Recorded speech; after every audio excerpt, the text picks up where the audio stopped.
Hi everybody, I'm David with Bolivar Live, and we're back again with Greg Fountain from Swedes Real Estate. And we're going to talk real estate today.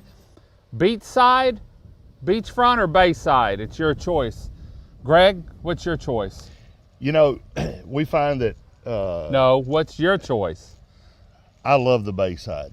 As a kid that grew up here on the Peninsula, you know, we're here at Stingaree Restaurant, and I worked on shrimp boats out of this slip right here as a kid. And like we were talking earlier, the original plat for this Stingaree subdivision had lots that go all the way out to that marker. Yeah, I don't know if y'all can see that marker out there. I'll try and zoom in maybe. And prior to the Intercoastal Canal. What's that, 400 yards? At least 300 yards, 300 yards. And but the Bayside, you know, if you want to go down and enjoy the beach, you can, but when you come back to your Bayside place, it's a lot quieter. A lot of people prefer to be able to, you know, beachside versus Bayside cost. If you're waterfront, it's going to be akin to being first or second row on the beach side.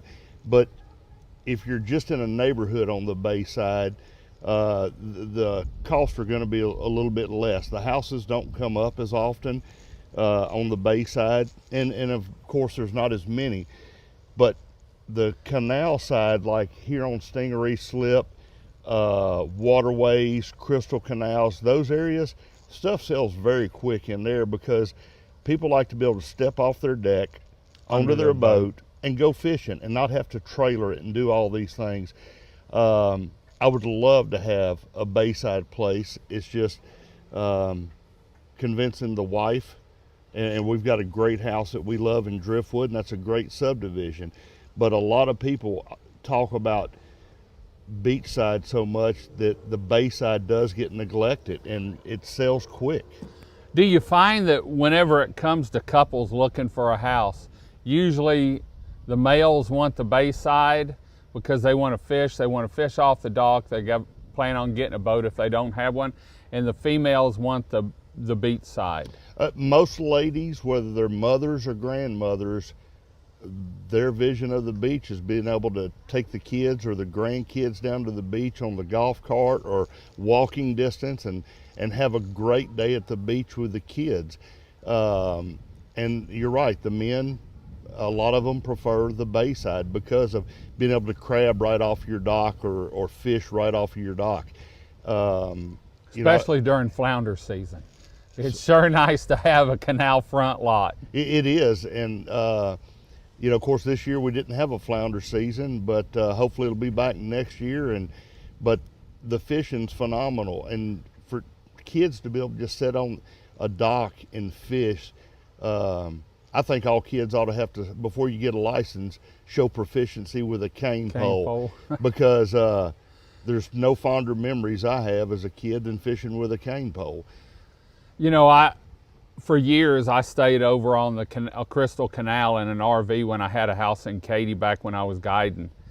And man, it was so nice in the morning when I was there. I hung my boat there, and I got to know a lot of families that came down. They brought their trailer down in March or April and left it there until either a storm ran us out or hunting season started, and they took their trailer to the deer camp then.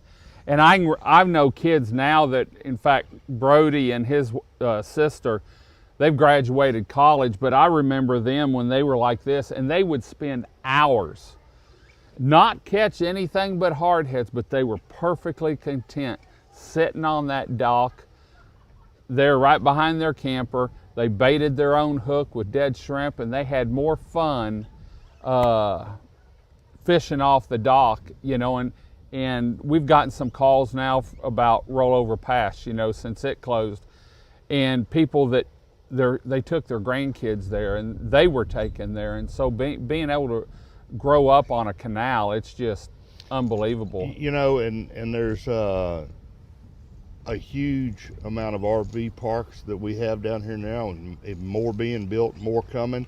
And for those that want to dip their toe in the water, that's the best way to get addicted to the Bolivar Peninsula is, you know, rent a place, you know, March, April, May through hunting season and enjoy what the peninsula has to offer. And there's a lot of people that do that and then decide that, well, it's time we need a house, our family's growing, or we want to have more than we have now. And Bayside is a great place to start. I think more and more people are finding out how special the Bayside is. You know, look, like in Waterways, a house can be listed in there and gone in no time because people can fish. It's a great neighborhood. But Crystal Canal, like you're talking about, that's also a great area. It's not as expensive. It's mostly cabanas and travel trailers, and that works for a lot of people.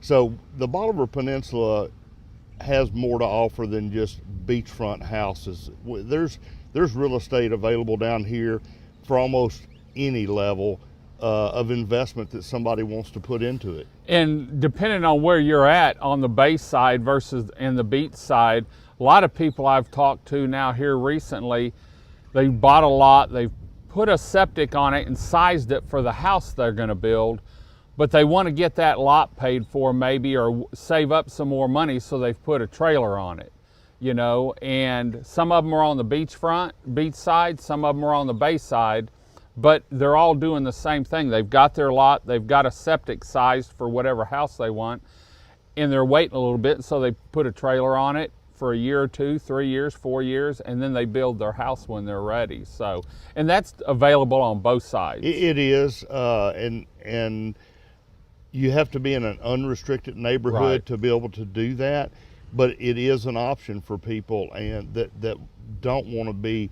They're not quite ready. You know, they're getting close to retirement, so they go ahead and buy the lot.